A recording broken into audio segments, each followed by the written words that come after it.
Alhamdulillahi rabbil alamin wa bihi nasta'in ala umuri dunya waddin. Asyhadu an la ilaha illallah wahdahu la syarika lah wa asyhadu anna Muhammadan abduhu wa rasuluh la nabiyya ba'da.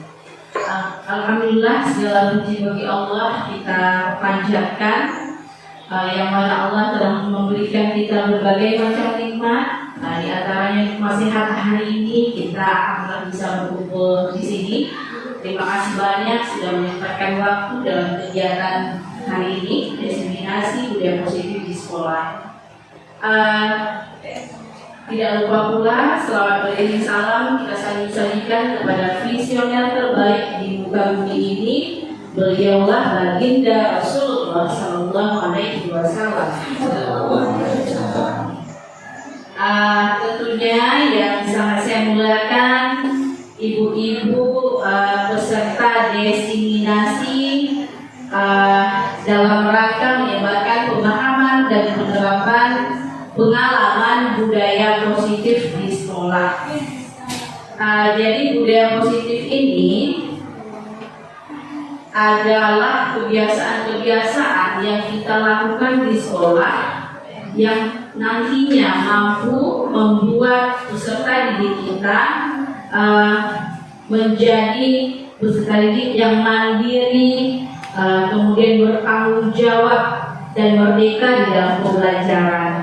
Nah, konsep-konsep inti yang akan kita lihat pada pemahaman budaya positif ini adalah yang pertama, kita akan melihat perubahan paradigma belajar sebelum dan pada saat merdeka belajar ini. Kemudian kita juga akan melihat disiplin positif, bagaimana membangun disiplin positif, karena budaya positif dimulai pertama sekali dari disiplin positif setiap orang ya, atau dalam konteks ini adalah murid.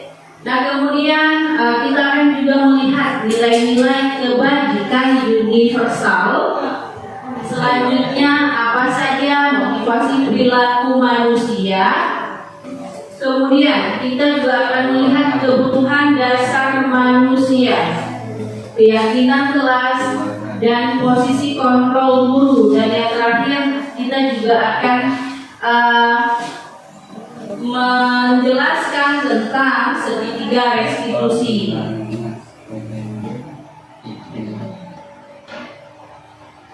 Nah, yang pertama kita akan lihat dulu perubahan paradigma belajar. Perubahan paradigma belajar ini merupakan pergeseran antara stimulus respon menjadi teori kontrol. Ini yang dikemukakan oleh William Glasser. Kemudian pembelajaran di sini dirancang berdasarkan prinsip pembelajaran yang berpihak kepada murid dan berdiferensiasi. Nah, seperti yang digaungkan di dalam kurikulum Merdeka Belajar. Selanjutnya, dengan perubahan paradigma belajar ini kemudian mampu membuat setiap murid akan belajar sesuai dengan kebutuhannya dari tahap perkembangan sampai menjadi manusia yang bisa meraih keselamatan dan kebahagiaan yang setinggi-tingginya di masa depan nanti. Awalnya para guru ini ada miskonsepsi terkait teori kontrol yang dikemukakan oleh William Glasser. Yang pertama, guru selalu, termasuk saya sebelum mempelajari materi ini, menganggap bahwa guru itu yang mengontrol murid, padahal tidak. Ini contohnya, misal nih, kita praktekin, saya memegang sesuatu di dalam genggaman saya, kemudian satu orang lagi ingin membuka genggaman saya, mau melalui bujukan, dia membujuk saya, biasanya membuka tangan, karena di dalam tangan saya ada sesuatu. Mungkin mau membuka tangan saya dengan salah cara, menghardik, menyakiti saya, membujuk, merayu gitu ya. Nah, tapi apakah tangan itu terbuka kalau saya tidak mau membukanya? Ya. Berarti yang ada kendali itu adalah saya. Nah, ternyata begitu juga. Yang mengontrol murid itu bukan guru, tapi dirinya sendiri. Nah, kenapa kita bisa mengontrol mereka? Karena mereka lagi mengizinkan kita untuk mengontrol dirinya. Seperti kita juga. Kenapa orang bisa mengatur kita? Karena kita lagi izinin dia untuk mengatur kita. Pada hakikatnya yang mengontrol diri kita adalah diri kita sendiri. Nah, kemudian kita juga selalu menganggap bahwa semua perbuatan positif efektif dan bermanfaat untuk murid. Contoh, kita mau rayu-rayu dia, jangan lagi begini begitu ya. Kemudian apalagi ini kekuatan positif ya. Berarti kalau misalnya kita lagi menyelesaikan masalah anak ini dengan cara baik-baik, lemah lembut. Misalnya kayak kemarin saya bilang ada kita lagi memposisikan diri sebagai teman untuk anak-anak. Sekilas kita pikir bagus ya, anak jadi dekat sama kita juga sebagai teman dia. Kemudian kalau ada apa-apa, nggak apa-apa nanti ibu bantu selesaikan. Nah, pada kenyataannya ini membuat anak tidak mandiri. Jadi anak tidak mampu bertanggung jawab atas masalahnya sendiri. Tetapi padahal yang dituntut di sini adalah suksesnya seorang anak yang mampu mandiri, bertanggung jawab dan memecahkan masalahnya ketika mereka menimbulkan masalah. Kemudian yang ketiga, ilusi bahwa kritik dan membuat rasa bersalah mampu menguatkan karakter anak, membuat rasa bersalah. Kamu tuh ya selalu malas, selalu nggak mau masuk kelas, selalu tidur di kelas. Ibu kecewa sekali sama kamu. Nah, itu salah satu perkataan guru yang akan membuat mereka itu merasa bersalah. Anak-anak merasa bersalah. Nah, kita ngomongnya lemah lembut ya. Kita mengatakan sama mereka, gara-gara kamu ibu selalu kena marah sama kepala sekolah. Siapa yang balik kelas kamu? Saya capek banget gara-gara kamu. Nah, gitu ya. Nah, efeknya apa? Ternyata itu membuat anak tidak percaya diri karena dia merasa tersudutkan. Akhirnya menimbulkan juga efek negatif. Kemudian ilusi lagi bahwa orang dewasa itu berhak atas mengatur muridnya. Padahal pada hakikatnya setiap orang itu punya kemerdekaan atas dirinya sendiri. Jadi punya pilihan atas dirinya sendiri. Nah, jadi tidak boleh kita punya asumsi bahwa orang dewasa itu berhak mengatur atau memaksa, ya. Makanya inilah yang harus dirubah, ya, dari teori respon menjadi teori kontrol seperti yang dikemukakan oleh William Glasser tadi, ya. Nah, kemudian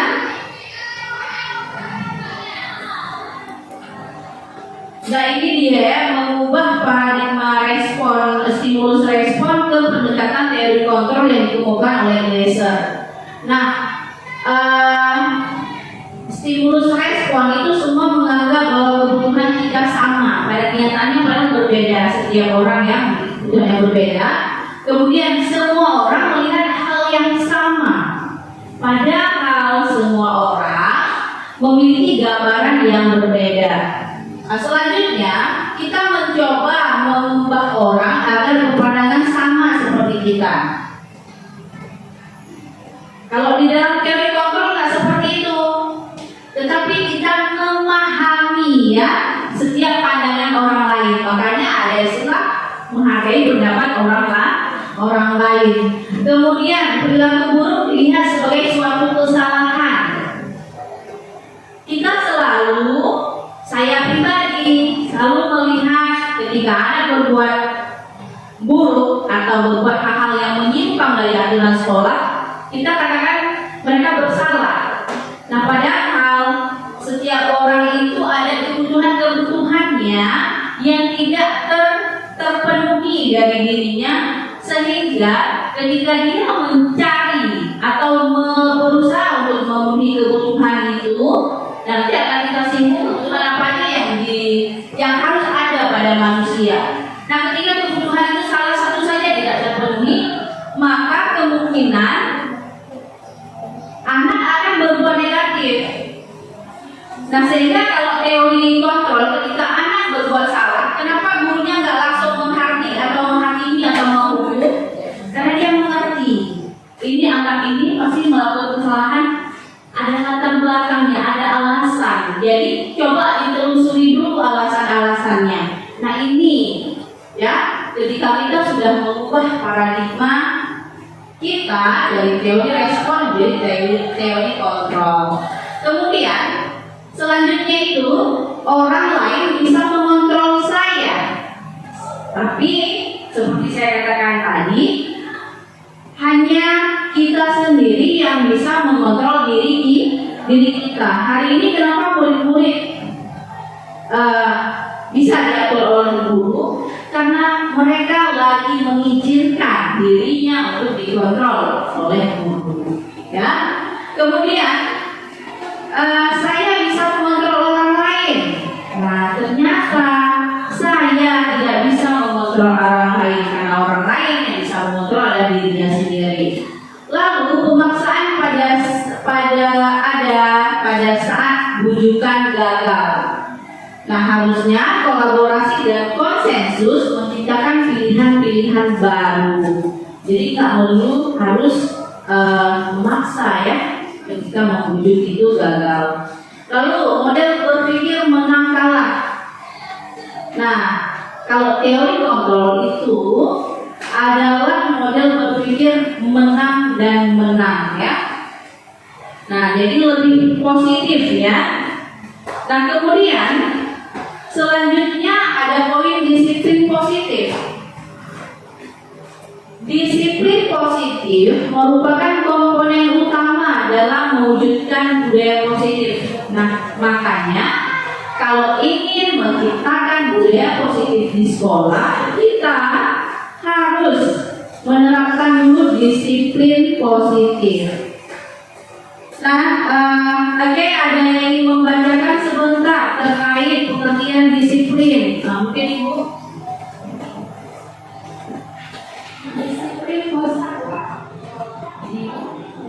Disiplin berasal dari kata disiplina, yang artinya belajar. Disiplin mengacu pada disiplin diri yang memiliki tanggung jawab terhadap apa yang dilakukannya berdasarkan nilai-nilai yang diyakini. Disiplin positif merupakan salah satu cara penerapan disiplin yang bertujuan untuk menumbuhkan kesadaran serta memberdayakan murid tanpa imbalan penghargaan atau reward, ancaman atau hukuman. Iya. Jadi pemahamannya adalah disiplin positif di sini adalah motivasi intrinsik yang harus kita munculkan dari murid-murid kita. Nah, kalau motivasinya itu berasal dari mungkin penghargaan atau imbalan atau hukuman, itu kira-kira motivasi apa ibu-ibu? Motivasi ekstrinsik dari luar. Nah, cuma kata Ki Hajar Dewantara, ketika tidak munculnya disiplin intrinsik dalam diri seseorang, makanya dibutuhkan juga motivasi ekstrinsik dari luar, maksudnya ya, untuk menggerakkan. Nah, kemudian, disiplin positif merupakan salah satu cara penerapan disiplin yang bertujuan menumbuhkan kesadaran serta memberdayakan murid, bukan karena imbalan atau penghargaan, bukan karena juga dia takut terhadap hukuman, tetapi memang itu muncul dari dirinya sendiri karena dia merasa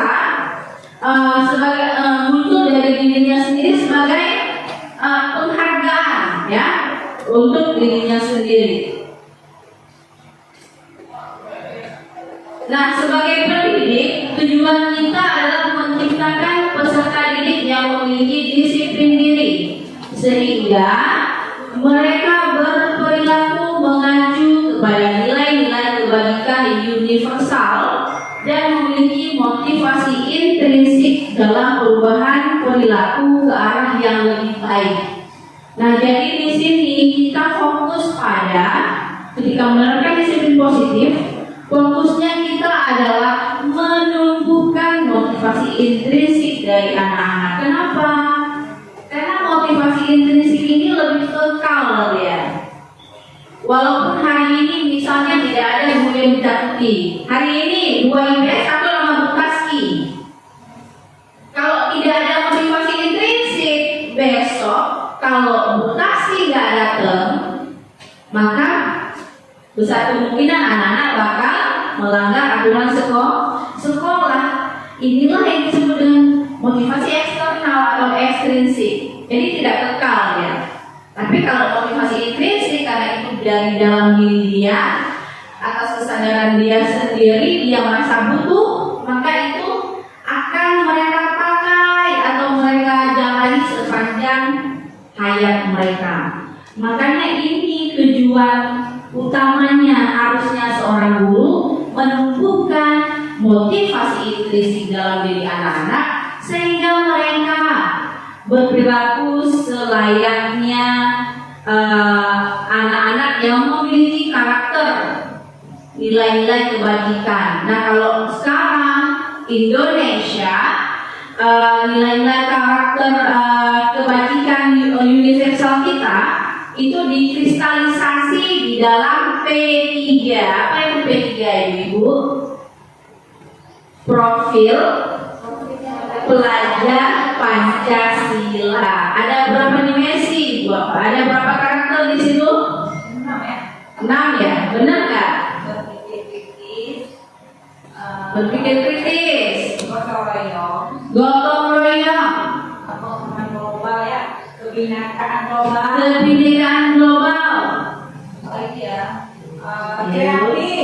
kreatif. Itu proyeknya ya, ini profilnya dulu. Jadi buat ibu. Apa ya? Lupa saya. Nah, Ada apa bukan nih? ada bagus ya, udah disebutkan 5 ibu-ibu ya. Ada tepuk tangan dulu dong untuk Taski. Nah, kalau saya memang susah juga ngapa seperti itu. Tapi kalau nggak bisa saya langsung nyanyi. Belajar Pancasila, beriman dan bertakwa pada Tuhan yang esa dan berakhlak mulia, berkebinekaan global, gotong royong mandiri, kreatif dan bernalar kritis. Bisa, tapi bisa jadi kalau disuruh sebutin kayak tadi satu-satu nggak bisa. Makanya menyanyi juga salah satu metode untuk menyalurkan informasi kepada anak-anak. Nah, di sini nanti kita juga dituntut sebagai guru yang berpihak pada murid, kita mampu menghadirkan metode media yang variatif kepada anak-anak. Kenapa? Karena mungkin 20 anak kita itu punya 20. Atau satu lagi ya, kalau dengan ceramah nggak masuk sama sekali, visual, maka dinampakkanlah PPT, kanvas segala macam. Oke, perlu media juga ya. Kemudian ada anak-anak yang asik teori aja, males. Akhirnya pembelajaran juga harus berbasis praktik. Nah, jadi kita untuk mewakili anak-anak yang unik itu di satu kelas kita dalam pembelajaran, pakailah metode media yang variatif, ya. Nah, itu sebenarnya kewajiban kita. Enggak lagi mubah. Kalau mubah berarti boleh ada, boleh tidak ya. Tapi sebenarnya wajib kita bisa melaksanakan pembelajaran yang bisa mewakili semua anak-anak kita. Bukannya yang ini kan udah berbicara tentang diferensiasi, tapi diferensiasi ini bukan maksudnya ada 20 anak dia kasih video, ini kasih kaset audio, ini kasih praktik. Itu nggak bakal cukup pembelajarannya. Tapi diferensiasi di sini adalah kita jangan memakai metode media yang monoton itu aja ya. Metode discovery dari KD 3.1 sampai KD 3.10 discovery terus. Kayak sekali PBL, kayak discovery learning, kemudian inquiry, kemudian cooperative learning ya, ditambah lagi dengan modifikasi pakai media apa. Medianya nggak harus selalu berbasis IT, tapi kenapa hari ini berbasis IT? Karena kan sesuai dengan kontrak zaman, perkembangan zaman. Boleh, bisa ada sekolah yang tidak ada wifi, tidak ada listrik, bagaimana mau tampil proyektor? Maka guru juga bisa kreatif dengan memanfaatkan media-media atau bahan-bahan yang biasa saja. Karton, beli karton 1.000, bisa buat mungkin main kartu domino gitu ya. Nah, kemudian atau styrofoam buat apa sih, roda putar gitu ya. Nah, jadi banyak hal yang bahannya dari biasa-biasa saja murah tapi bisa out of the box. Nah, itu keren juga, itu kreatif juga ya. Nah, selanjutnya tadi saya sebutkan nilai-nilai kebajikan. Nah, nilai-nilai kebajikan itu apa Ibu Bapak? Nah, Ki Hajar Dewantara maupun Diyana dosen mengartikan disiplin sebagai bentuk kontrol diri, yaitu belajar untuk kontrol diri agar dapat mencapai suatu tujuan mulia. Tujuan mulia di sini mengacu pada nilai-nilai atau prinsip-prinsip mulia yang dianut seseorang, yang kita namakan dengan nilai-nilai kebajikan yang universal. Maksud di sini nilai-nilai kebajikan universal adalah nilai-nilai yang lintas suku, lintas agama, bahasa maupun latar belakang. Jadi semua agama, semua suku mengakui bahwa kejujuran itu baik. Itu nilai-nilai universal. Semua agama, semua suku mengakui bahwa sopan itu harus baik. Berbagi itu, empati itu, simpati itu baik. Itulah semua nilai-nilai universal.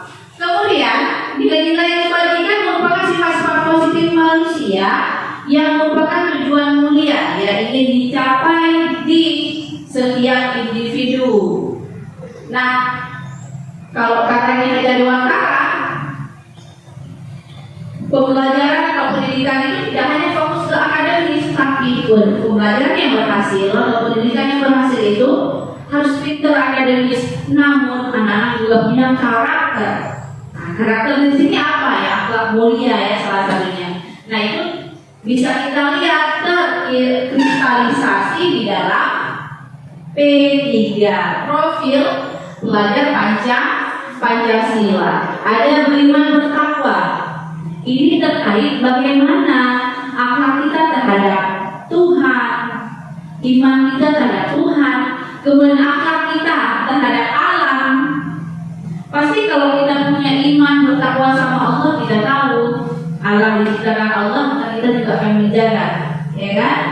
Nah, kemudian akhlak mulia, kesopanan anak-anak, ya, terhadap sesama manusia. Nah, ini masuk semua ke dalam dimensi beriman dan bertakwa serta berakhlak mulia. Kemudian yang kedua, kebinekaan global. Kebinekaan global maksudnya kita mampu sebagai generasi, jadi kita harus menciptakan anak begini. Murid kita mampu mempertahankan budaya luhur, yang Indonesia itu punya banyak sekali budaya-budayanya, tapi juga tidak menutup diri terhadap perkembangan zaman. Itulah yang disebut dengan kebinekaan global.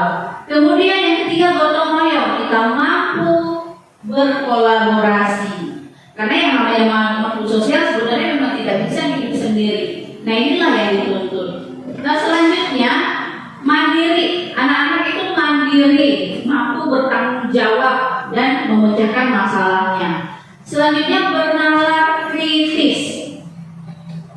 Nah, bernalar kritis di sini anak-anak mampu menganalisis, mengevaluasi, dan kemudian mencipta, ya. Ketika mengevaluasi sesuatu, dia mampu di dalam kehidupan itu menjawab semua permasalahan yang dia hadapi. Nah, selanjutnya kreatif. Nah, ini mampu menghasilkan ide-ide yang out of the box, ya.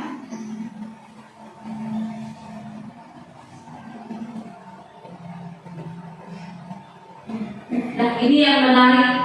Selanjutnya ada poin kebutuhan dasar manusia.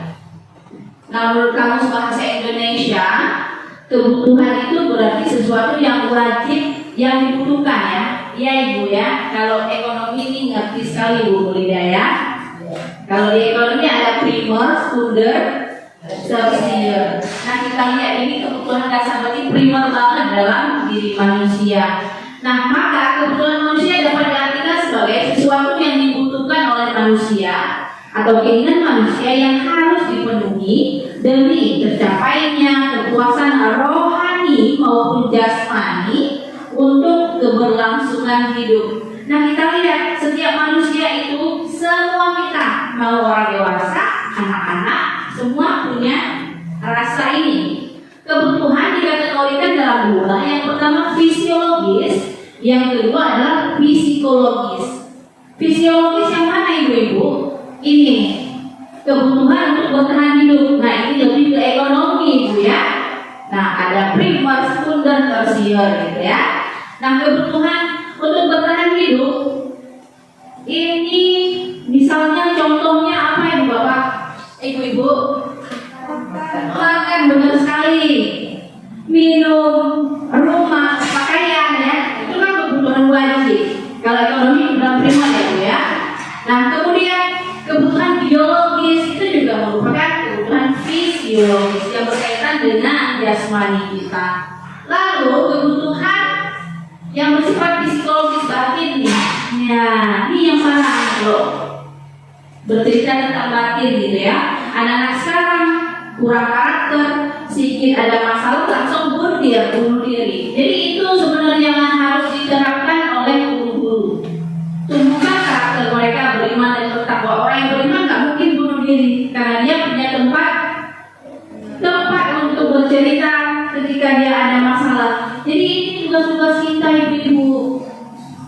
Nah, Anda sebagai calon-calon guru ya nanti di masa depan menggantikan kami. Jadilah guru-guru yang berpihak pada murid. Nah, kalau insya Allah kita juga akan menjadi itu ya Ibu, ya. Jadi kita ubah paradigma lama dengan paradigma baru sekarang. Walaupun dibilang terlambat daripada tidak ada sama sekali, ya. Jadi harus ada harapan gitu.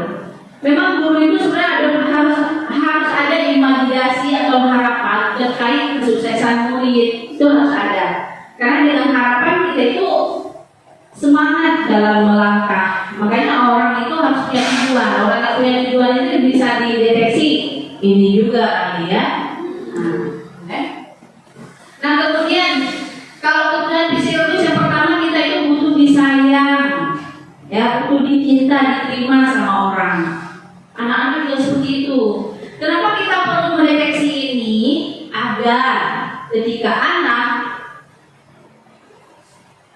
kalau kadang melakukan hal-hal yang negatif, yang melanggar aturan, kita tuh guru nggak serta-merta langsung menyakiti dia atau kamu memang bodoh, memang salah, memang ini. Tapi walaupun kita nggak mencari tahu detailnya, yang patut ya bukan kesalahan kan ada selidiki. Tapi setidaknya harus ada dulu dalam pikiran kita. Anak-anak ketika melakukan masalah, ketika melakukan kesalahan, saya sebagai guru, mereka wajib menerima dulu atau wajib dilayani dulu layaknya. Misalnya memang orang-orang yang merdeka gitu, yang nggak langsung dihardik atau dihukum ya. Mereka kita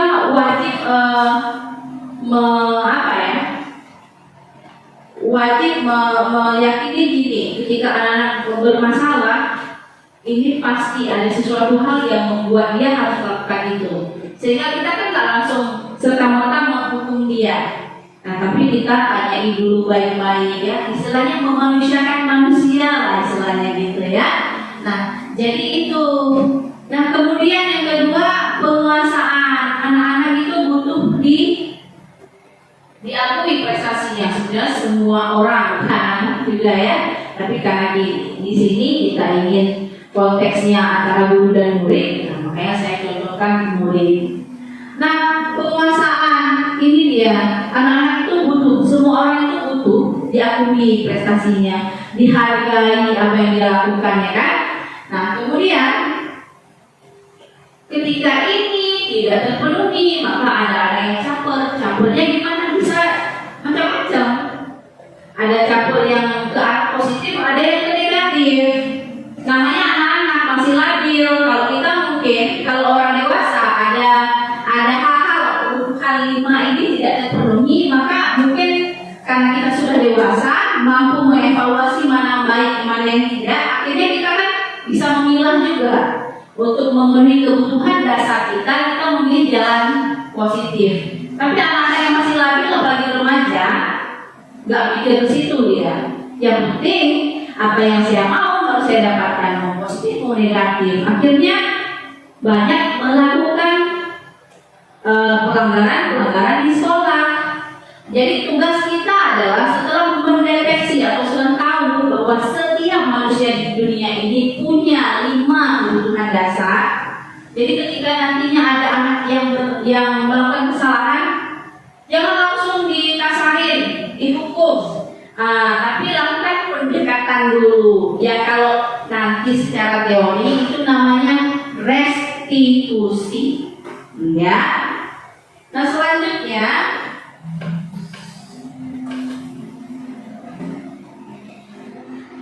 nah ice breathing dulu ibu-ibu, kayaknya udah sumpah banget ya. Oke.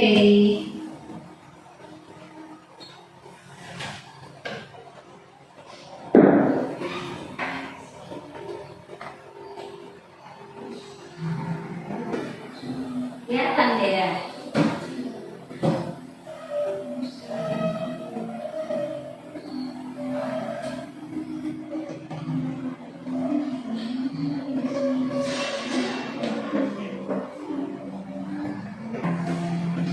Ini ada ice breaking, tebak gambar. Jadi ada batu sama ginjal, berarti batu ginjal terbuka.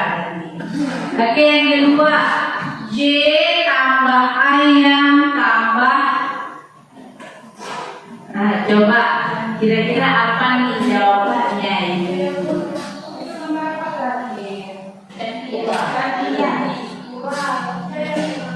Oke, benar, Jayapura, benar sekali.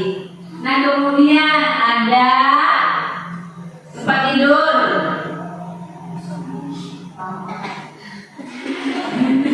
Tempat tidur tambah buah. Subur. Jadi tempat tidur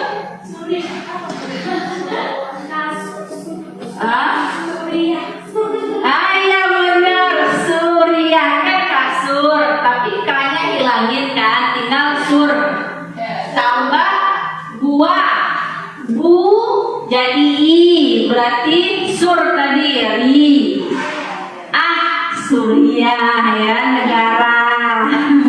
Yeay, benar sekali. Kemudian ada apa nih? Ya, cas otak dulu.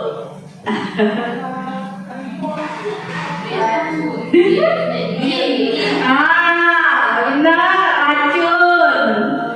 Jadi, tapi jadi B, berarti racun rabun. Habis rabun, jauh, tapi S sama dengan D. Hah? Iya, mendekat. Kenapa? Nah, ini kan dekat nih. Berani sih nyobrang jurang gitu kan dekat, tapi N-nya jadi D, dekat deh, ya kan? Oke, ini salah satu games yang mengasah pertahanan. Baik, kalau yang selanjutnya ada motivasi perilaku manusia. Motivasi dibagi dua ya, ekstrinsik dan intrinsik. Ekstrinsik dari luar dan intrinsik dari dalam. Nah, contoh ekstrinsik adalah untuk menghindari kenyamanan atau hukuman. Jadi anak-anak sudah patuh sama aturan, mereka takut dihukum, bukan karena muncul dari diri. Bagus, tapi ada yang lebih bagus lagi. Nah kemudian yang kedua, mereka itu taat aturan atau mau belajar karena dikasih imbalan penghargaan. Bagus, tapi itu adalah motivasi ekstrinsik dari luar. Ketika nggak ada imbalan lagi, bisa dipastikan anak-anak mau belajar dengan tekun. Tapi memang betul-betul saya kasih reward, tapi rewardnya yang tidak bernuansa finansial ya, yang murah saja atau sekedar reward. Terima kasih, bagus sekali. Nah, itu wajib sebenarnya. Nah kemudian yang terakhir ini yang sebenarnya gimana sih ini jadi PR kita? Gimana caranya melakukan motivasi intrinsik? Yaitu anak atau orang yang mereka untuk menjadi orang yang mereka inginkan dan menghargai diri dengan nilai-nilai yang mereka percaya. Jadi anak kita mau berbuat sesuatu yang baik, mau belajar karena mereka merasa memang ingin, memang butuh, memang harus menghargai diri sendiri dengan hal seperti itu, dengan berbuat baik, ya. Nah jadi itu adalah motivasi intrinsik yang harus ditumbuhkan dari anak-anak. Nah selanjutnya hukuman. Nah ini sering sekali hukuman, konsekuensi, restitusi. Kira-kira ibu-ibu hukuman sama konsekuensi sama nggak? Sama ya? Beda ya? Ya beda. Bedanya di mana? Hukuman tidak terencana atau tiba-tiba. Kemudian murid tidak tahu apa yang akan terjadi atau tidak dilibatkan dalam membuat aturan itu. Selanjutnya bersifat satu arah, dari guru saja atau dari si penghukum saja, yang itu nggak tahu. Kemudian berupa hukuman psikis, menyakiti. Kalau memang bodoh, itu memang nggak sakit fisik, tapi sakit mental, psikis, ya. Kemudian fisik, bisa jadi kan ada guru yang masih pukul, tapi insya Allah kita tidak ada lagi yang alhamdulillah ya. Tapi psikis mungkin yang masih ya, kamu memang nggak bisa, kita langsung ngelakuin seperti itu. Nah kemudian konsekuensi, terencana, disepakati bersama. Aturan kita apa? Kalau teman ke sekolah, ibu berdiri, ibu menghadap matahari terbit, udah kayak masa Jepang aja nih. Oke, berdiri bu, kaki sebelah bu, tapi sejak nggak tahu, walaupun sanksinya sama gitu ya. Kemudian murid tetap dibuat tidak nyaman, mereka tidak nyaman dikasih sanksi juga, tapi yang berbekasnya nggak lama di hati, kesel, tapi kesel sebentar. Tapi ketika dibuat malu di depan kelas, dia bodoh dia kan, itu pasti melekat ya. Kadang ada anak sampai tamat sekolah itu masih teringat malu sama gurunya ya. Itu dalam yang dikatakan hukuman. Jadi menyakiti anak itu dalam jangka waktu yang lama melekat di hati dia, apalagi fisik ya. Kemudian sikap guru tetap monitoring anak tadi dengan berpedoman pada aturan-aturan yang sudah dibuat. Nah selanjutnya ini bagus, ini kalau bisa dikasih konsekuensi saja. Tapi ada yang lebih bagus ibu-ibu, yaitu melakukan restitusi. Di mana di sini proses menciptakan kondisi bagi murid untuk memperbaiki kesalahan. Proses kolaboratif yang mengajar murid untuk mencari solusi sendiri. Jadi anak kita ajarkan untuk mandiri, bertanggung jawab terhadap masalah yang dia lakukan. Artinya apa? Tanyain sama dia, sudah berbuat apa? Kira-kira apa yang kalau sesuai nggak sama keyakinan kelas yang sudah kita buat? Kemudian kalau dia jawab, dia yang jawab dari dia, oleh dia, untuk dia. Nah, dari masalah yang kamu lakukan, apa kira-kira yang akan kamu lakukan untuk memperbaikinya? Dari dia juga solusinya akan dijalani oleh dia, kayak demokrasi oleh rakyat, dari rakyat untuk rakyat. Ya. Itu juga restitusi. Dari anak kita minta, kita tanyain nilai-nilai kebajikan tadi yang mereka percayai. Sebenarnya kita memiliki nilai apa tuh kalau ada anak nyontek, kejujuran. Berarti besok-besok tidak boleh nyontek lagi ya, benar, gitu ya. Jadi kita tanyain sesuai dari dia dan dia yang menjalankannya. Nah selanjutnya ini saya dicontoh saya penerapan yang saya lakukan. Kira-kira hukuman ada atau konsekuensi ibu-ibu? Kenapa konsekuensi? Karena tidak ya. Iya, tadi salah satunya kalau ini dia siswa yang berlapan masuk kelas harus menyetor surat pendek saya, karena saya guru lagi piket. Terencana, habis itu tidak menyakiti dalam jangka waktu yang lama, ya kan? Tadi menyakiti psikis dan fisik, tapi ini kan tidak. Nah, ini termasuk konsekuensi benar. Nah, satu lagi, siswa yang terlalu di sekolah harus membersihkan lingkungan sekolah. Hukuman, ya. Ini menyakiti sampai anak-anak, ya. Menurut gede, ya. Sampai apalagi sampai ujung. Nah, mungkin kalau kita masih mempraktekkan ini sedikit demi sedikit kita, ya.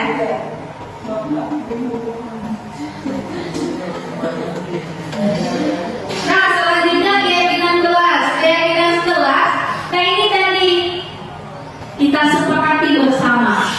Jadi nilai-nilai kebajikan yang diyakini oleh kelas, Anda bisa nih, saya guru sejarah, buat keyakinan kelas bisa di kelas mana? Saya bukan wali kelas, kalau wali kelas enak. Bu Mulida wali kelas 10 IPS ini udah harus buat. Kenapa keyakinan kelas? Kenapa nggak peraturan kelas? Kalau keyakinan Kelas I. berasal dari kesepakatan orang tersebut.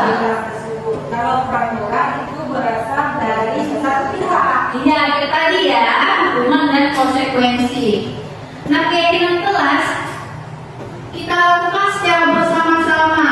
Jadi nilai-nilai yang kita udah taruh satu list ada 10, dan nggak usah banyak-banyak nanti capek. 4 sampai 6 aja, ya. Ini dia. Nah, dia bersifat abstrak. Jadi nanti isinya saya kasih contoh, isinya bersifat abstrak, nggak terlalu konkret apa yang akan dilakukan, ya. Kemudian pernyataan terkait nilai-nilai kebajikan. Kita tadi sudah bahas kalau nilai-nilai kebajikan kita, kalau Kemdikbud kita P3 profil pelajaran Pancasila. Tapi banyak nilai-nilai kebajikan yang memang ada nanti ya di searching di Google. Banyak nilai-nilai kebajikan selain tadi bergotong royong, kesopanan, etika, pokoknya nilai-nilai yang baik yang diyakini oleh seluruh manusia di dunia, ya. Kemudian dibuat dalam pernyataan positif. Keyakinan kelas tidak boleh terlambat ke sekolah, tapi harus pakai bahasa positif. Berarti Poin nilai dan kebajikannya disiplin. Kalau mau didetailkan lagi, disiplin berarti tepat waktu masuk ke sekolah, kan? Itu sama dengan tidak berangkat sekolah. Jadi ubah kata negatif tidak menjadi jangan tidak menjadi kata positif, ya. Kemudian terdiri dari 4 sampai 6 aja listnya, maksudnya banyak 100 lagi hai apa itu, ya.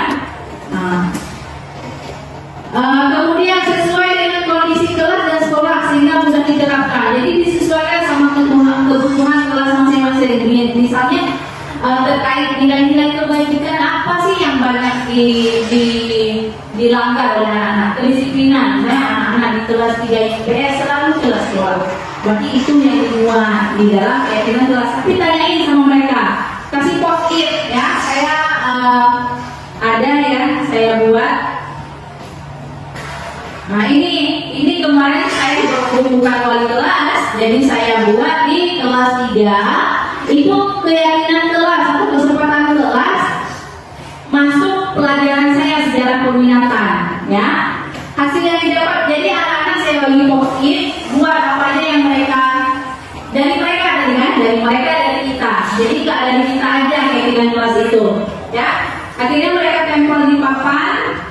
Dan ini keyakinan kelasnya, disiplin dan tertib. Artinya nanti di poin disiplin itu mereka pasti masuk dan keluar tepat waktu. Kemudian bertanggung jawab mengerjakan tugas. Nah, berarti nggak males di dalam kelas. Tapi yang kita mau di sini tadi pernyataannya harus positif dan bersifat abstrak. Dan bagusnya mengandung nilai-nilai kebajikan. Tadi kan disiplin, tertib, kebersihan itu nilai kebajikan, semua saling menghormati, menghargai. Itu artinya ini nggak ada yang bikin kawan di sini. Tapi jangan pakai itu. Pakai kata-kata yang berkenaan dengan nilai-nilai kebajikan. Kemudian bersikap baik, empati dan santun. Empati. Sekarang ini yang kurang banget. Kita itu lihat teman sedih, nggak merasa kita juga sedih. Anak-anak sekarang melihat gurunya nyapu, kalau dulu kami itu malu sekali. Bu, biasanya bu udah sebentar gara-gara berebut sapu guru sama murid. Kalau sekarang masyarakat adalah nggak ada harganya, ya. Padahal guru di situ sedih sebenarnya, ya Allah nggak dihargai kita gitu, ya. Nah itu empati, ya. Ini hasil keyakinan kelas kemarin saya buat di kelas GPS, ya. Selanjutnya posisi kontrol ibu.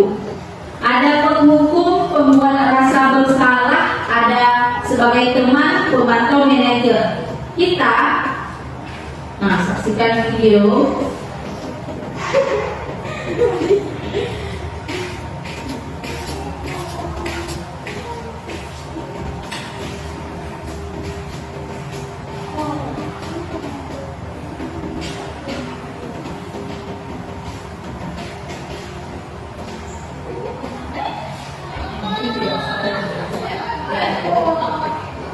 Nah, 5 posisi kontrol guru. Jadi ini ada kasus siswa sering berangkat ke sekolah. Kalau saya memposisikan ini sebagai penghukum, saya akan mengatakan ini, atau saya akan menyuruh ini, membersihkan toilet, keliling lapangan basket 3 kali.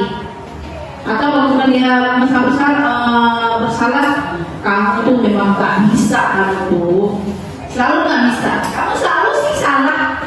Gitu. Atau apa itu berhubungan dengan omongan yang dikeluarkan guru untuk anak-anak. Kemudian kedua, pembuat rasa bersalah.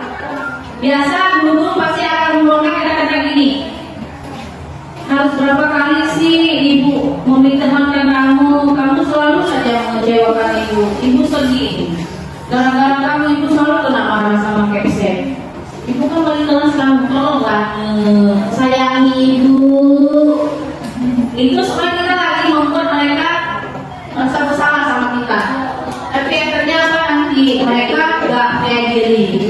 Kemudian sebagai teman, ini bagus, anak-anak jadi dekat sama kita. Ketika kita melihat ini anak-anak misalnya kasusnya lagi berbuat salah.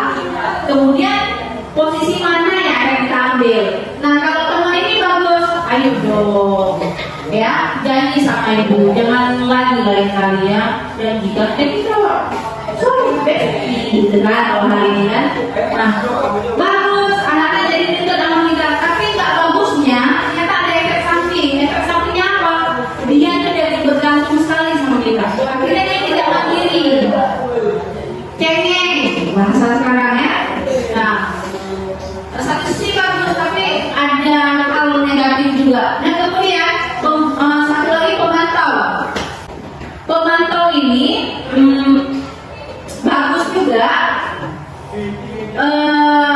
Biasa guru itu selalu dia itu berkiblat atau pegang sebuah aturan. Kemudian kalau ada anak telat masuk misalnya, kamu telat, ya telat 5 menit. Kira-kira aturan apa yang kamu langgar? Ya bu telat. Nah, kira-kira kalau telat kena hukuman apa ya? Kalau udah tahu tadi masuk ke apa tadi hukuman atau konsekuensi? Konsekuensi dia udah tahu ya. Nah, itu pemantau ya. Nah besok kamu harus tel alarm ya, jangan telat lagi. Oke masuk. Tapi selalu nanyain dulu apa aturan kita hari ini? Aturan sekolah kita? Telat, gitu ya. Akhirnya mereka jawab dengan berpedoman sama peraturan sekolah atau keyakinan sekolah. Nah kemudian ini nih yang paling ini bagus, tapi ada yang sangat bagus. Kalau ada yang bagus, ada yang sangat bagus. Ibu bapak, ibu pilih yang mana ketika menyelesaikan masalah anak? Yang sangat bagus dong, biar perfectnya. Manajer, seorang manajer dia akan selalu melakukan segitiga restitusi. Apa yang akan beliau lakukan? Ketika memanggil anak, dia itu tidak akan serta-merta menyalahkan. Nanyain dulu, kenapa bapak seperti itu? Pasti ada alasan ya. Udah jelasin anak-anak. Habis itu kita tanyain, dia apa-apa. Habis itu kita tanyain, tapi yang kesalahan yang kamu lakukan kira-kira keyakinan kelas apa ya udah kamu langgar? Udah dijawab. Lalu tanyain lagi, kira-kira apa solusi yang akan kamu lakukan untuk memperbaiki kesalahan kamu? Nah yang saya bilang tadi, dari mereka, oleh mereka untuk mereka ya. Jadi mereka sendiri yang cari solusi. Nah guru-guru yang selalu memakai posisi kontrol tadi, manajer, beliau akan selalu menerapkan ini. Jadi kalau ibu-ibu mulai hari ini terapkan ini. Ingat, jangan putus asa untuk memperbaiki anak ya. Kita harus selalu punya harapan, pasti dia bakal jadi lebih baik gitu kan. Lakukan ini. Restitusi itu fokusnya kemana ibu? Restitusi tidak fokus sama masalah yang anak lakukan, tapi restitusi fokus sama perbaikannya dari masalah itu. Kemudian apa yang bisa dilakukan anak-anak untuk kemudian nantinya tidak melakukan lagi. Nah, tapi itu muncul dari diri dia tadi, motivasi intrinsik bukan ekstrinsik, bukan karena takut, bukan karena pengen dapat imbalan ya. Nah, jadi itu. Kemudian ada 3 langkah ibu-ibu. Caranya adalah yang pertama menstabilkan identitas. Panggil dia, tanyain, kamu kenapa ibu panggil kemari? Enggak, bu. Saya dengar kamu tadi mukul kawan. Kenapa? Pasti anak-anak mau cerita, karena kan kalau cerita, mau cerita ya, Abi. Yo lagi tapi stabilkan identitas dia dulu. Gak apa-apa, cerita saja. Soal berbuat salah, saya pun juga tidak sempurna. Saya juga manusia biasa, berbuat salah juga. Yang takut, yes, saya cerita dia. Ya bu, tadi saya mukul dia tuh kan mulutnya parah kali, bukan kayak saya bu. Ada, oh gitu ya, ya udah. Tapi kamu, kita lanjut ke tahap kedua, validasi tindakan yang salah. Tapi kamu melakukan itu pasti ada alasan kan ya, kamu melakukan kesalahan itu. Walaupun tadi di awal seolah-olah kita bela, tapi kita harus lakukan ini. Kita harus meyakinkan mereka bahwa apa yang dia lakukan itu salah. Tapi walaupun salah, yakin guru nggak akan menghukum dia, nggak akan menghakimi ya. Udah kita tanyain gitu, ya nggak apa-apa. Ya. Tapi kamu melakukan itu pasti ada alasan ya. Iya bu, udah ceritanya. Iya bu, tadi saya melakukan itu karena dia ngebully saya bu, mata-matain orang tua saya bu. Kan saya sedih. Oh iya. Ya itu pun kalau dikata-katain orang tua itu sedih juga. Nah namun, kembali lanjut ke tahap ketiga. Kalau PR melakukan seminar diskusi, menanyakan keyakinan. Nah kita kan tadi udah bawa keyakinan kelas, menghargai dan menghormati teman. Kira-kira kalau memukul kawan kan nggak menghargai. Kita tanya sama dia, ibu tahu kamu tuh sakit hati sekali sama dia. Tapi kira-kira yang kamu lakukan tadi memukul, apa itu kira-kira cocok sama keyakinan sekolah atau kelas yang baru kita buat kemarin? Enggak, bu. Tanyain lagi. Kira-kira keyakinan apa yang udah kamu langgar? Enggak menghargai teman, bu. Ini dia enggak menghargai teman kan? Nah, besok kalau misalkan kamu ada di posisi itu lagi, kamu diejek sama teman kamu, ayah kamu diejek, apa yang akan kamu lakukan? Dia tuh pasti bakal jawab gini. Pasti dia akan mencari solusi ya untuk memperbaiki masalah dia. Ya bu, besok kalau saya diejek lagi saya kasih tahu ibu aja atau lapor ke ibu. Dia lapor ke kita, nanti kita yang menyelesaikan bagus, nanti kita apresiasi. Nah terakhir kita tadi sudah menanyakan keyakinan ya, dia udah tahu bahwa yang dia lakukan adalah keyakinan tidak menghargai teman. Ketika dia sudah jujur, dia sudah memberi solusi. Tadi solusi yang dia berikan apa? Nanti kalau diejek lagi dia bakal lapor aja ke gurunya, wali kelas atau guru piket ya, atau siapa saja lah guru. Nah di situ kita apresiasi. Nah, terima kasih nih ya sudah mau jujur sama ibu. Ibu yakin? Kita harus kasih motivasi juga sama dia. Ibu yakin kamu itu pasti nanti jadi orang yang lebih baik dari tadi. Ibu yakin? Kalau orang yang percaya, ibu percaya orang. Itu pasti kita pribadi pasti lebih semangat kan? Gimana ibu kalau suami memuji? Hakikatnya orang tadi pengen dipuji, tadi apa? Kebutuhan dasar manusia, penguasaan, kasih sayang kan? Aduh cantik sekali hari ini, aduh gitu. Iya, anak-anak juga gitu kan, semua orang gitu tadi. Kebutuhan dasar nggak cuma orang dewasa, anak-anak. Orang dewasa dan anak-anak punya kebutuhan dasar yang sama, itu ada di mana ya. Nah, ibu-ibu tolong ini disaksikan sebentar, saksikan video diskusi berikut. Sebentar, ini sudah selesai ibu ya.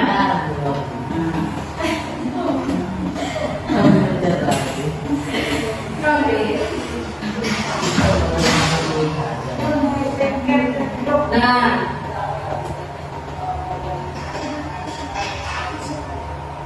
iya.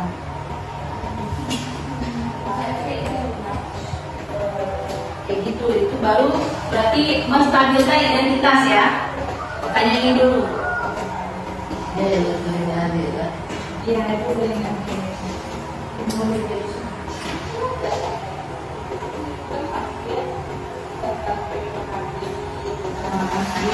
itu menstabilkan identitas. Artinya membuat dia nggak takut lagi sama kita untuk bercerita juga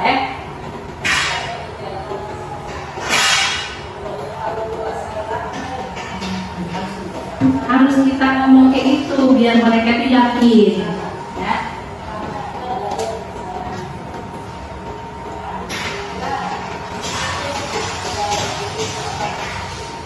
Nah itu udah tahap kedua, memvalidasi kesalahan, tindakan salah.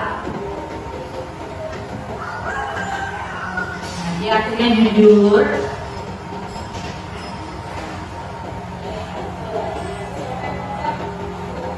Dia jujur, nggak ada yang ngantuk, yang belum. Ibu, sekian materi budaya positif yang bisa diterapkan di sekolah. Ibu-ibu kira-kira ada yang ditanyain? Silakan Bu Taski.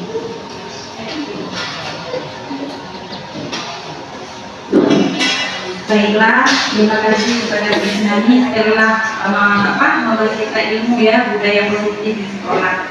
Nah, Bu Isnani, saya tertarik dengan 5 posisi kontrol guru. Nah, di antara 5 posisi kontrol guru tersebut, saya ingin bertanya, kenapa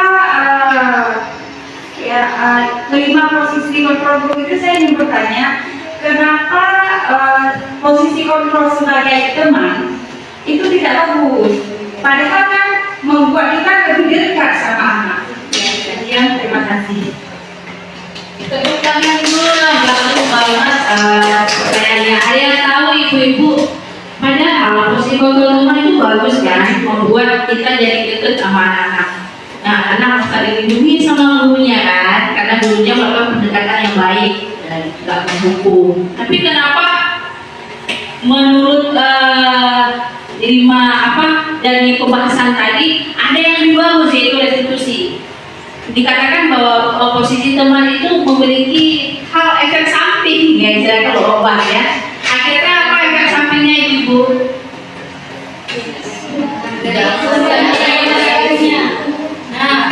Nah, ada yang buat ada anak yang tidak menghargai saking sudah dekat, tapi ada anak juga yang masih menghargai tapi tetap aja berefek negatif. Kenapa? Iya, banyak sekali Bu Yusnia. Jadi anak-anak jadi ketergantungan sama kita. Kita ada pelindungnya. Anak-anak jadi tidak mandiri. Padahal yang dituntut adalah di kurikulum Merdeka. Anak-anak terpenuhi semua kebutuhan dirinya, ya, kebutuhannya dalam pembelajaran, sehingga jadi anak yang mandiri, bertanggung jawab, merdeka. Nah, kemudian ketika dia bergabung sama kita, dia tidak akan dapat kemampuan mandiri. Sedangkan di profil pelajar Pancasila kata mandiri ada di dimensi berapa kan? 4. Mandiri dan bertanggung jawab tidak ada dari anak-anak karena ada yang melindungi. Begitu juga kita dalam membesarkan anak kita, ya kan? Jangan terlalu memanjakan, kayak istilahnya begitu. Karena nanti efeknya seperti itu, anak-anak jadi tidak mandiri dan bertanggung jawab terhadap apa yang dia lakukan. Ada lagi pertanyaan?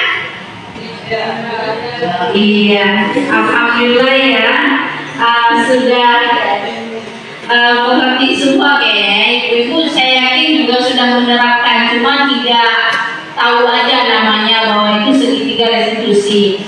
Yang sudah mengerjakan saya harap bisa terus continue menyebarkan budaya positif di sekolah. Yang belum kita mulai dari sekarang, tidak ada kata terlambat untuk berubah ibu-ibu ya.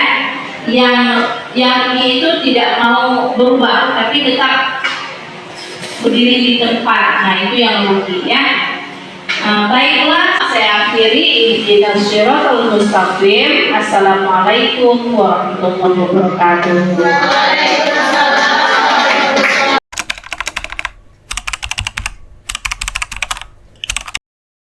Menurut saya, pemahaman tentang budaya positif sangat penting untuk disosialisasikan kepada guru-guru agar bisa diterapkan di sekolah. Karena budaya positif adalah salah satu cara menciptakan rasa aman dan nyaman pada murid di dalam pembelajaran, sehingga menumbuhkan budaya positif di sekolah adalah tanggung jawab semua warga sekolah.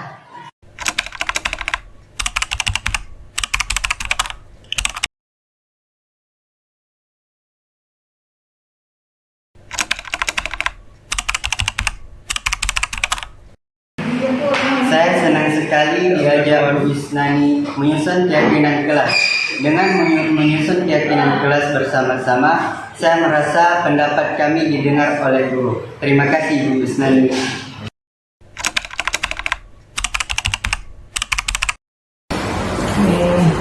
Ini tahu nggak modal Yusra kenapa ibu panggil kemarin kantor? Ini kemarin ibu rekap backup absen kelas 3 IPS, Model Yusra ternyata udah 3 kali berturut-turut alfa. Kemana Model Yusra?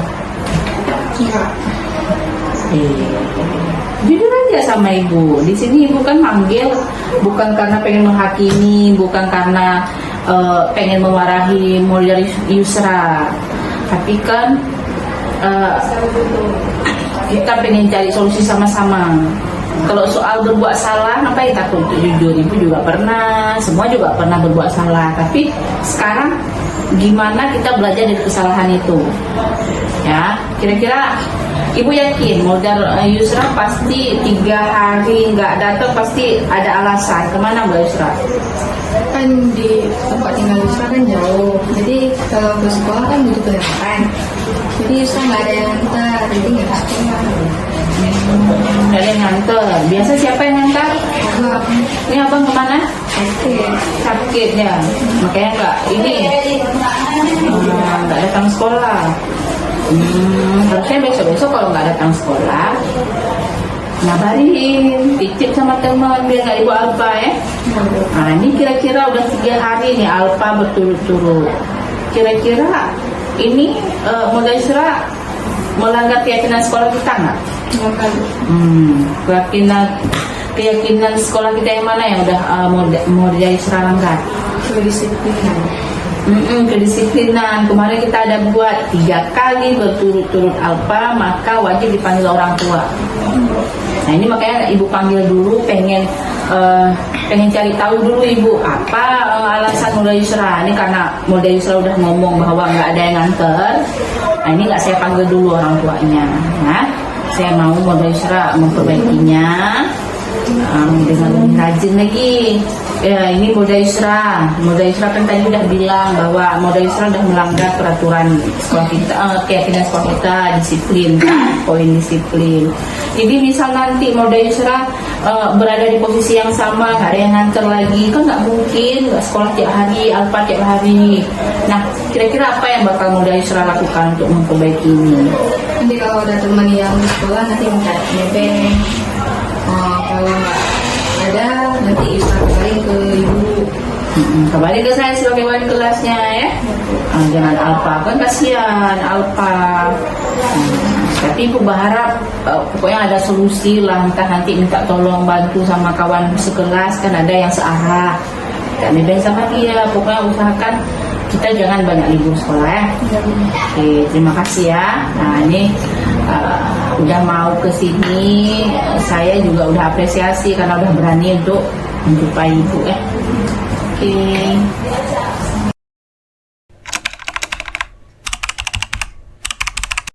Saya merasa sangat nyaman karena Bu Yusnani menyelesaikan masalah saya dengan segitiga restitusi.